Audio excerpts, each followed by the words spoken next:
तो सांख्यकारिका जो पुरुष को मानता है ना, सांख्यकारिका दो ही तत्वों को मानती है, एक प्रकृति को मानती है, एक पुरुष को मानती है। तो प्रकृति तो जड़ है और जो पुरुष है वो चेतन है, लेकिन प्रकृति सारे कार्य करती है। जड़ है, अचेतन है मतलब प्रकृति, लेकिन फिर भी सारे जो कार्य होते हैं, कैवल्य रूपी जो भी कार्य होते हैं, अर्थात मोक्ष कैसे प्राप्त होगा, किस प्रकार से प्राप्त होगा, या मोक्ष की क्या क्रिया रहती है, वो सारी प्रकृति करती है। और जबकि पुरुष चेतन है, मतलब हर कार्य को करने में सक्षम है, लेकिन फिर भी पुरुष कुछ करता नहीं है, इसलिए पुरुष को अकर्ता बताया गया है। ठीक है, पुरुष अकर्ता है और जो प्रकृति है वो दृष्टा, मतलब कि एक प्रकार से सारे कार्य करने वाली है। तो प्रकृति करता है और पुरुष अकर्ता है। पुरुष केवल मात्र क्या करता है, प्रकृति इसके लिए सारे उपयोगी पदार्थ इसके सामने ला करके रख देती है, किस प्रकार से कैवल्य प्राप्त होगा, पुरुष को किस प्रकार से बुद्धि क्या करेगी, इन सब का जो कार्यभार है वो प्रकृति संभालती है। पुरुष केवल मात्र देखता रहता है, इसलिए पुरुष को दृष्टा बोला गया है। ठीक है, कि पुरुष जो है वो दृष्टा है और अकर्ता है, मतलब कुछ भी न करने वाला है। तो देखो, संघात परार्थत्वात्, संघात अर्थात सब कुछ दूसरे के लिए होने के कारण पुरुष कैसा कहा जाता है कि सब कुछ दूसरे के लिए हो रहा। जो प्रकृति में 25 तत्व हैं, उनमें से जो 24 तत्व हैं वो सारे के सारे कार्य करते रहते हैं। जैसे प्रकृति है, प्रकृति से महत उत्पन्न होगा, महत से अहंकार है, अहंकार से पंच तन्मात्राएं, ज्ञानेंद्रिय, कर्मेंद्रिय, मन है, और पंच ज्ञानेंद्रियों से पंच महाभूत। ये 24 के 24 जो तत्व हैं वो अपना अपना कार्य करते रहते हैं। कई बार कल हमने पढ़ा था कि ये कई बार प्रकृति के स्वरूप होकर के कार्य करते हैं, कभी कभार प्रकृति के विरूप होकर के कार्य करते हैं। तो कभी कभी तो ये प्रकृति के साथ मिल करके कार्य करते रहते हैं, और कभी कभी ये अपना अपना जो विषय होता है उस विषय में रमण करते रहते हैं। लेकिन इनका खुद का कोई प्रयोजन नहीं होता है कि अहंकार अपना अभिमान करे, बुद्धि अपना निश्चय करे। ये जितने भी कार्य कर रहे हैं, ये जितने भी व्यक्त जो पदार्थ हैं ये कार्य कर रहे हैं, ये किसके लिए कर रहे हैं, किसी दूसरे के लिए। तो वो दूसरा कौन है, तो वो दूसरा है पुरुष। तो इसीलिए इसमें कहा है कि संघात परार्थत्वात्, अर्थात कोई दूसरा होने के कारण, संघात मतलब जिसके लिए सारे कार्य हो रहे हैं, ऐसा परार्थ कोई दूसरा होने वाला पुरुष है। आगे कहा त्रिगुणादि विपर्यात, तीनों गुणों से बिल्कुल विपरीत है। देखो, ये 24 जो तत्व हैं जो मैंने गिनाए, प्रकृति से लेकर के पंच महाभूत तक, मतलब 25 तत्वों में केवल मात्र पुरुष को छोड़ करके जो 24 तत्व हैं, उन 24 के 24 तत्वों में 3 गुण विद्यमान रहते हैं, सत्वगुण, रजोगुण और तमोगुण। तीनों गुण विद्यमान रहते हैं, लेकिन पुरुष में कोई किसी प्रकार का कोई गुण विद्यमान नहीं है। इसलिए पुरुष को कैसा बताया गया है, तो कह रहे हैं त्रिगुणादि विपर्यात, तीनों गुणों से बिल्कुल विपरीत है। आगे कहा अधिष्ठानात्, आगे अधिष्ठाता है, मतलब संपूर्ण कैवल्य का अधिष्ठाता। अधिष्ठाता मतलब प्रधान है, अधिकारी है। तो कार्य तो सब 24 के 24 व्यक्त तत्व कार्य कर रहे हैं, लेकिन किसी दूसरे के लिए कर रहे हैं, मतलब अपने स्वामी के लिए, अपने अधिकारी के लिए कर रहे हैं। तो ऐसा अधिकारी कौन है, तो सारा जो कार्य हो रहा है वो पुरुष के लिए हो रहा है, पुरुष के कैवल्य के लिए हो रहा है। तो उस पुरुष को अधिष्ठाता कहा जाता है। इसलिए अधिष्ठानात्, वह पुरुष कैसा है, अधिष्ठान है, अर्थात अधिष्ठाता है। आगे कहा पुरुषो अस्ति भोक्तृभावात्, और भोग्य का जो भाव है वो किसके अंदर है, पुरुषो अस्ति, वो पुरुष के अंदर पाया जाता है। क्योंकि प्रकृति अचेतन है, जो अचेतन पदार्थ होता है उसके अंदर कोई भोग्य कार्य नहीं होता है, कोई भोग्य का भाव नहीं होता है, किसी भी प्रकार को भोगने की इच्छा नहीं होती है। जो चेतन होता है, जिसके अंदर शरीर होता है, जो चेतन होता है, जिसके अंदर आत्मा होती है, वही ऐसा सोचता है कि वो सब कुछ पदार्थों का भोग करे। तो ये जो 24 तत्व हैं वो इनके पुरुष के सामने सारे कार्य ला करके रख देते हैं, सारे भोग्य पदार्थ ला करके रख देते हैं। वो अचेतन है, इसलिए वो भोग नहीं सकते। तो भोग्य का जो भाव है तो वो पुरुष में है, क्योंकि पुरुष चेतन है। ठीक है, तो भोग्य का भाव होने से इस पुरुष को कहा जाता है।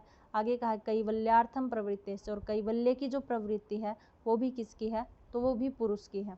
ठीक है, क्योंकि ये सारे पदार्थ तो अचेतन है, पुरुष चेतन है, इसलिए कैवल्य की जो प्राप्ति होती है वो भी पुरुष को ही होती है। तो पुरुष कैसा है, अर्थात संघात परार्थत्वात्, जो संघात परार्थक है, मतलब जिसके लिए सब दूसरे लोग कार्य करते हैं। आगे कहा त्रिगुणादि विपर्यात, तीनों गुणों से विपरीत, अर्थात तीनों गुण नहीं है। कई बार ये प्रश्न आया है कि पुरुष में 3 गुण विद्यमान होते हैं या नहीं। तो सांख्य कारिका में जो पुरुष है उसमें 3 प्रकार के कोई सा भी गुण नहीं होता। ठीक है, तो तीनों गुणों से विपरीत है जो पुरुष। अधिष्ठानात्, अर्थात सबका अधिकारी है, भोक्तृभावा जिसके अंदर भोग्य पदार्थों को भोगने का भाव विद्यमान है, और कैवल्यार्थ प्रवृत्तिश्च जिसके अंदर कैवल्य की प्रवृत्ति है, अर्थात जिसको कैवल्य प्राप्त होता है, ऐसा कौन है? तो ऐसा कह रहे हैं पुरुषो अस्ति, ऐसा पुरुष होता है। ठीक है, अब आगे है पुरुष का बहुत्व है, मतलब अब सांख्य कारिकाकार से कोई प्रश्न करता है क्या पुरुष इस संसार में एक ही है? तो वो कहते हैं नहीं, पुरुष इस संसार में एक नहीं है, पुरुष असंख्य हैं, अर्थात बहुत सारे हैं। तो कह रहे कैसे? तो सांख्य कारिकाकार कहते हैं जनन मरण करणानाम प्रतिनियमात युगपत प्रवृत्तेश्च पुरुषम बहुत्वम सिद्धम त्रैगुण्य विपर्यात चैव। ये कह रहे जनन मरण करणानाम, जनन अर्थात सबका जन्म, करण मरण मतलब सबकी मृत्यु, और करण मतलब सबकी जो इंद्रियां हैं वो अलग अलग हैं। तेरी, मेरी, आपकी, माता पिता की, सबकी, भाई की, बहन की, सबकी इंद्रियां अलग हैं, सबका जन्म अलग अलग समय होता है, सबकी मृत्यु अलग अलग समय होती है। तो इससे यह मतलब यह बात सिद्ध होती है कि पुरुष एक नहीं है, पुरुष अलग अलग है। क्योंकि अगर पुरुष एक होता, पूरे संसार में हम सब लोगों को जुड़ करके एक ही पुरुष होता, तो सबका जन्म भी एक ही साथ होता, और कोई एक मरता तो उसके पीछे सारे मर जाते। किसी एक की कैसा करण होता है, मतलब किसी एक का अक्षणा काण है, जो आँख से काना हो जाता है, तो सारे मनुष्य आँख से काने हो जाते। तो इस प्रकार से ये पता चलता है कि सबका जन्म एक साथ नहीं होता, सबका मरण होता वो अलग अलग होता है, सबका करण अर्थात जो इंद्रियां होती हैं वो भी अलग अलग हैं। इससे सिद्ध होता है कि पुरुष एक नहीं है, सबका जन्म अलग अलग होता है, सबकी मृत्यु अलग अलग होती है, सबकी इंद्रियां अलग अलग हैं इन संसार में। तो इससे पता चलता है कि जो पुरुष है वो बहुत्व है, अर्थात वह असंख्य है।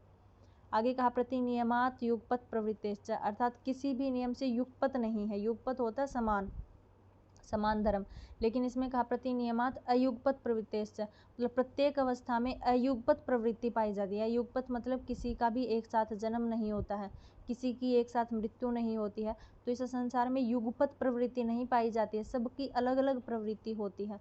आगे कहा पुरुष बहुत्वम सिद्धम, इससे ही पुरुष का बहुत्व सिद्ध होता है कि सबका जन्म अलग अलग है, सबका मरण अलग अलग है, सबका करण अलग अलग है, और कोई भी जो क्रियाएं हैं, कोई भी जो नियम है वो अयुगपत प्रवृत्ति से हो रहे हैं, अर्थात कोई भी समान प्रवृत्ति से कार्य नहीं हो रहा है। सारे पुरुष अपना अलग अलग कार्य करते रहते हैं, हर समय सबका अलग अलग होता है। तो इस प्रकार से पुरुष का बहुत्व सिद्ध होता है। और आगे तो वही बात बोल दी त्रैगुण्य विपर्यात चैव, और यह जो पुरुष होता है वो तीनों गुणों से विपरीत ही पाया जाता है। ठीक है, ये है पुरुष का स्वरूप जो हमारे एक टॉपिक में डाला गया है। तो आपसे कई बार यहाँ से प्रश्न पता कैसे पूछा जाता है कि पुरुष का बहुत्व सिद्ध किससे होता है? तो पुरुष का बहुत्व सिद्ध होगा तो आपसे या तो ये दिया गया होगा ऑप्शन में जनन मरण करणानाम, या फिर ये उठा लिया होगा प्रतिनियमात अयुगपत प्रवृत्तिश्च, या फिर ऐसा उठा लेंगे त्रैगुण्य विपर्याच्च। ठीक है, इस प्रकार से पुरुष का बहुत्व सिद्ध होता है। और कई बार प्रश्न पूछा जाता है पुरुष का होना सिद्ध कैसे है? तो आपसे पूछा जाएगा संघात प्रार्थत्वात्, त्रिगुणादि विपर्यात, अधिष्ठानात्, भोक्तृभावात्, कैवल्यार्थ। ठीक है, ये 5 प्रकार के ऑप्शन दे देगा, से आपको छांटने हैं। तो ये ऊपर वाले जो 5 है संघात प्रार्थत्वात्, त्रिगुणादि विपर्यात, अधिष्ठानात्, भोक्तृभावात्, कैवल्यार्थ, ये पांचों के पांचों हैं वो पुरुष को सिद्ध करने वाले हैं। और जनन मरण करणात्, एक ये प्रतिनियमात अयुगपत प्रवृत्तिश्च, और एक त्रैगुण्य विपर्याच्च, ये तीनों के तीनों जो हैं वो पुरुष की बहुता को सिद्ध कर रहे हैं। ऊपर वाले पुरुष को सिद्ध करते हैं, नीचे वाले पुरुष की बहुता को सिद्ध करते हैं। तो यहाँ कन्फ्यूज मत हो जाना आप। ठीक है, कहीं प्रतिनियमात दे दे तो आप समझ जाओ कि ये तो पुरुष में ही है, लेकिन ध्यान रखना प्रतिनियमात पुरुष का नहीं, पुरुष के बहुत्व का उदाहरण है। और भोक्तृभावात पुरुष का नहीं, पुरुष के होने का है। भोक्तृभावात पुरुष के बहुत्व का सिद्ध नहीं है। ठीक है, इस प्रकार से होते हैं।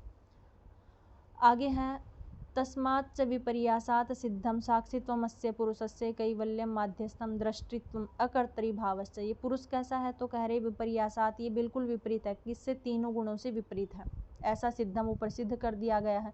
साक्षित्वमस्य पुरुष है, और ये पुरुष जो है वो सबका साक्षी है। तो साक्षी मतलब सबको प्रत्यक्ष करता रहता है, सबको देखता रहता है। और आगे कहा कैवल्यम माध्यस्थम, हमेशा कैवल्य में ही तटस्थ रहता है, अर्थात कैवल्य के अंदर ही उदासीन रहता है। और आगे कहा दृष्टित्व, देखने का भाव है इस पुरुष के अंदर, क्योंकि चेतन है तो देखता तो रहता ही है। तो दृष्टित्व अर्थात दृष्टा का भाव है, लेकिन अकर्तृभावश्च, अकर्ता का भाव है, मतलब कोई कार्य नहीं करता है। इसलिए मैंने शुरू में बताया था कि पुरुष को अकर्ता माना गया है। कार्य सारे 24 पदार्थ मिल करके, या इम्पोर्टेंटली कहें तो प्रकृति सारे कार्य करती है, पुरुष कोई कार्य नहीं करता है। पुरुष चैतन्य है अपितु फिर भी कोई कार्य नहीं करता है। इसलिए केवल मात्र पुरुष दृष्टित्व अर्थात सब कुछ देखता रहता, कोई कार्य नहीं करता, केवल मात्र देखता रहेगा, इसलिए पुरुष दृष्टा है अर्थात दृष्टित्व का भाव पाया जाता है। और पुरुष कोई भी कार्य नहीं करता है क्योंकि सारे कार्य प्रकृति करती है, इसलिए पुरुष को अकर्तरी भावश्च अर्थात अकर्ता कहा जाता है। ठीक है, तो पुरुष कैसा है? विपर्यासात, तीनों गुणों से विपरीत है। सिद्धम, ऐसा सिद्ध है। साक्षित्वमस्य, और सबका प्रत्यक्ष है, करने वाला है। कैवल्यम माध्यस्थम, हमेशा कैवल्य को प्राप्त करने की चिंतन करता रहता है। दृष्टित्वम, सब कुछ देखने का भाव है, इसलिए इसको दृष्टित्व कहा गया है। और आगे कहा अकर्तरी भावश्च, और इसमें कर्ता का कोई भाव विद्यमान नहीं है, इसलिए इसको अकर्ता कहा जाता है। ठीक है, अब आगे प्रश्न यही उठता है कि अगर पुरुष कुछ कार्य करता ही नहीं है तो फिर पुरुष को कैवल्य कैसे प्राप्त होता है? अब कैवल्य भी हमने क्या कहा कि प्रकृति का और व्यक्त पदार्थों का कैवल्य अर्थात मोक्ष नहीं होता है, वो तो केवल मात्र कार्य करते हैं। मोक्ष किसका होता है? तो मोक्ष तो पुरुष का ही होता है। तो जब पुरुष कुछ करता ही नहीं है तो पुरुष को मोक्ष कैसे प्राप्त होगा? जबकि प्रकृति अचेतन है, फिर भी आपने कहा कि प्रकृति सब कुछ करती है, और पुरुष चेतन है फिर भी कुछ नहीं करता है, तो ये कैसे हो सकता है? तो कारिकाकार कहते हैं तस्मात् तत्संयोगात् अचेतनं चेतनात् इव लिंगम गुणकर्तृत्वे च तथा कर्तेव भवति उदासीनः।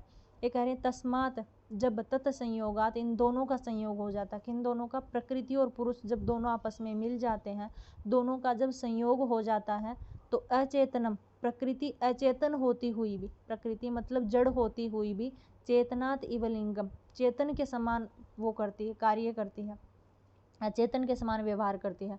जैसे ही प्रकृति का पुरुष के साथ संयोग होता है तो पुरुष तो पहले से ही चेतन है, प्रकृति जड़ है अपितु। तो कह रहे हैं जब दोनों का संयोग हो जाता है तो प्रकृति अचेतनम, अचेतन होती हुई भी, अर्थात लिंगम, ये 24 जो तत्व हैं वो अचेतन होते हुए भी, अपितु जड़ होते हुए भी, चेतनात् इव लिंगम, चेतन के समान आचरण करने लगते हैं। ठीक है, एक चेतन के समान, एक क्रिया के समान आचरण करते रहते हैं। और उसी प्रकार से गुण कर्तृत्वे च तथा कर्तेव, और उसी प्रकार से जब गुणों का, इन दोनों का संयोग होता है तो पुरुष अकर्तृत्व अर्थात अकर्ता होते हुए भी, कुछ करता नहीं है लेकिन फिर भी अकर्ता होते हुए भी कर्तेव भवति, एक कर्ता के समान दिखाई देता है। ऐसे हमें लगता है कि सब कुछ पुरुष कर रहा है, कैवल्य अगर प्राप्त करना है तो पुरुष को करना है, जन्म हो रहा है पुरुष का हो रहा है, मृत्यु हो रही है पुरुष की हो रही है, हम इस प्रकार से सोचते हैं। तो अकर्तृत्व गुण है अर्थात अकर्ता का गुण विद्यमान होते हुए भी यह पुरुष कर्तेव भवति उदासीन है, एक कर्ता के समान ही कैवल्य करते हुए दिखाई देता है। ठीक है, तस्मात् तत् संयोगात, जब प्रकृति और पुरुष दोनों का संयोग हो जाता है तो चेतनात् अचेतनम चेतनात् इव लिंगम, अचेतन होते हुए भी, जड़ होते हुए भी चेतन जैसा आचरण करने लगती है। उसी प्रकार यह पुरुष गुण अकर्तृत्वे च, इसमें अकर्ता का गुण होने के बाद भी यह कैसा होता है? कर्तेव, एक कर्ता के समान आचरण करता है। ठीक है, तो ये थी आपकी कारिका।